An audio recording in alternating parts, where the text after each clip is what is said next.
अब देखो ये नेक्स्ट टॉपिक है तुम्हारा इसमें resonant circuit, right. Resonant circuit basically ये रेजोनेंस एक कंडीशन होती है। उस कंडीशन में क्या होता है, XL is equals to XC.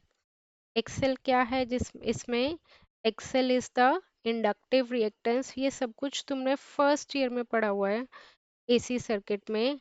XL क्या है, इंडक्टिव रिएक्टेंस, और एक्ससी क्या है, कैपेसिटिव रिएक्टेंस। अगर तुम्हें याद हो तो फॉर्मूला क्या होता था एक्सेल का, XL is equals to omega L और एक्सी इज इक्वल्स टू 1/ओमेगा सी। ठीक है। ओमेगा क्या है, एंगुलर फ्रीक्वेंसी, तो एंगुलर फ्रीक्वेंसी का फॉर्मूला होता है 2πfl, और 1/ओमेगा सी क्या है, 1/2πfc। तो यहाँ से अगर हम निकालेंगे तो XL is equals to XC. XL का क्या फॉर्मूला हो गया, 2πfrl। एफ आर क्यों लिया मैंने, क्योंकि रेजोनेंस के केस में तुम्हारी रेजोनेंट फ्रीक्वेंसी क्या होती है, अलग होती है। और रेजोनेंट फ्रीक्वेंसी को हम किससे डिनोट करते हैं, एफ आर से डिनोट करते हैं। और एक्सी का क्या फॉर्मूला हो गया, 1/2πr/fr/c। तो यहाँ से हम एफ आर की वैल्यू निकालेंगे तो क्या आएगा, 1/2π√LC। तो ये आ गई तुम्हारी रेजोनेंट फ्रीक्वेंसी का फॉर्मूला, जो कि तुम्हें पेपर पॉइंट ऑफ व्यू से याद करना पड़ेगा कि रेजोनेंट फ्रीक्वेंसी में ये है।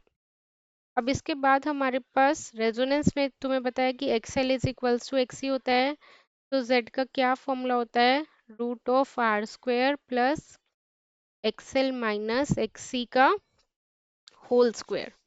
ठीक है। अब अगर एक्सएल इक्वल्स टू एक्सी है तो जेड की वैल्यू क्या हो जाएगी, √r²। तो रूट और स्क्वायर कट गया, तो इस केस में z की वैल्यू क्या हो जाएगी, r हो जाएगी। तो अब देखो इम्पिडेंस क्या हो रहा है तुम्हारा, मिनिमम, राइट। इम्पिडेंस क्या हो रहा है तुम्हारा, मिनिमम। अगर इम्पिडेंस मिनिमम हो रहा है तो करंट क्या होगा तुम्हारा, मैक्सिमम। करंट क्या होगा, मैक्सिमम। तो ये रेजोनेंस की ही कंडीशन है जो तुम्हें याद करनी है कि रेजोनेंस के केस में इम्पीडेंस क्या होगा, मिनिमम, और रेजोनेंस के केस में करंट क्या होगा, मैक्सिमम।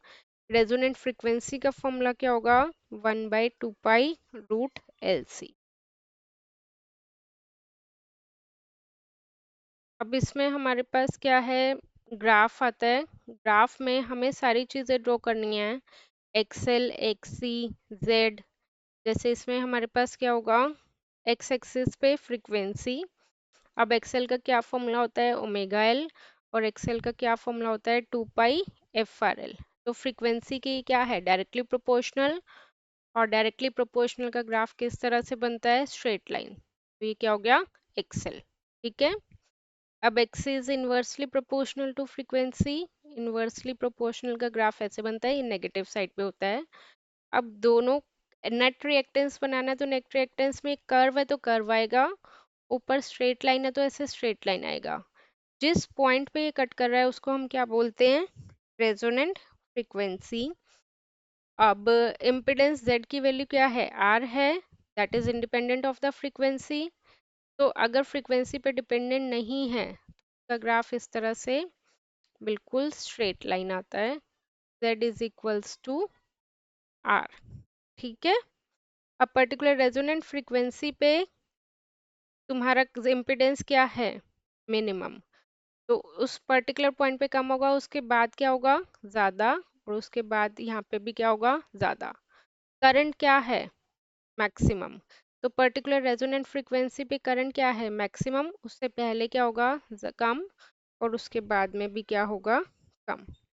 अब इस केस में z की वैल्यू r है तो फाई कितना हो गया, 0। तो cos फाई कितना हो गया, cos 0 इज 1, क्योंकि रेजिस्टिव केस में हमारे पास फेज एंगल कितना होता है, 0। ठीक है। अब रेजोनेंस से रिलेटेड एक और टर्म आती है, वैसे तो पूछते नहीं है क्योंकि आज तक रेजोनेंस का भी नहीं पूछा हुआ, बट रेजोनेंस से रिलेटेड एक और टर्म आती है, क्वालिटी फैक्टर। ठीक है। तो क्वालिटी फैक्टर का क्या फॉर्मूला होता है, 1/r√L/c। ये फॉर्मूला और लिख लो। देखो नेक्स्ट टॉपिक है स्टार डेल्टा। ये ऐसे वाई डी बना रखा है और डी वाई। तो इसका मतलब क्या है, स्टार टू डेल्टा ट्रांसफॉर्मेशन और डेल्टा टू स्टार ट्रांसफॉर्मेशन। ये तुम्हारा बेसिकली जो तुमने फर्स्ट ईयर में डीसी सर्किट पढ़ा था वो टॉपिक है। इसमें तुम्हारा स्टार कुछ इस टाइप का होता है, ठीक है। ये क्या है, ए, ये बी, ये सी। तो ये कितना हो जाएगा, आर ए, ये आर बी, और ये कितना हो जाएगा, आर सी। स्टार को हम किस में कन्वर्ट कर सकते हैं, डेल्टा में कन्वर्ट कर सकते हैं। तो ये कितना हो जाएगा, ए बी सी, ये मान लेते हैं R1, R2, R3, ठीक है। हम स्टार को डेल्टा में भी कन्वर्ट कर सकते हैं और डेल्टा को स्टार में भी कन्वर्ट कर सकते हैं। उसके लिए देखो फॉर्मूलाज याद करने पड़ेंगे, वो फॉर्मूला मैं बता रही हूँ कैसे याद करने हैं। ए है, B है, सी है, स्टार और डेल्टा को एक साथ बना लो जिसमें फॉर्मूला याद करने में आसानी हो जाए। ये कितना हो जाएगा, R1, ये कितना हो जाएगा, R2, कितना हो जाएगा, R3। तो सबसे पहले है तुम्हारे पास डेल्टा टू स्टार, ठीक है। डेल्टा टू स्टार में हमारे पास आर ए की वैल्यू हमें निकालनी है, आर बी की वैल्यू निकालनी है, आर सी की वैल्यू निकालनी है। तो तुम्हारा आर ए किससे कनेक्टेड है, आर ए तुम्हारा कनेक्टेड है आर वन से और आर टू। तो ये कितना हो जाएगा, R one into R two divided by sum of all resistor, ठीक है। इसी तरह तुम्हारा आर बी किससे कनेक्ट है, ध्यान से देखो, आर टू से और आर थ्री से। तो इसका क्या फॉर्मूला हो जाएगा, R two into R three divided by R one plus R two plus R three. अब आर सी किससे कनेक्टेड है, आर वन और आर थ्री से। तो ये कितना हो जाएगा, R one into R three divided by R one plus R two plus R three. अब नेक्स्ट है तुम्हारे पास स्टार टू डेल्टा। अब स्टार टू डेल्टा में हमें किसकी वैल्यू चाहिएगी, R1 की, R2 की और R3 की। R1 किससे कनेक्टेड है तुम्हारा, RA और RC, राइट। तो इसका क्या हो जाएगा, RA plus RC plus RA into R C divided by जो टर्म रह गई RB। अब R2 देखो, R2 किससे कनेक्टेड है, RA और RB से। तो ये कितना हो जाएगा, RA plus RB plus RA into RB divided by RC। R3 किससे कनेक्ट है, RC और RB से। तो RC plus RB plus RB into RC divided by RA।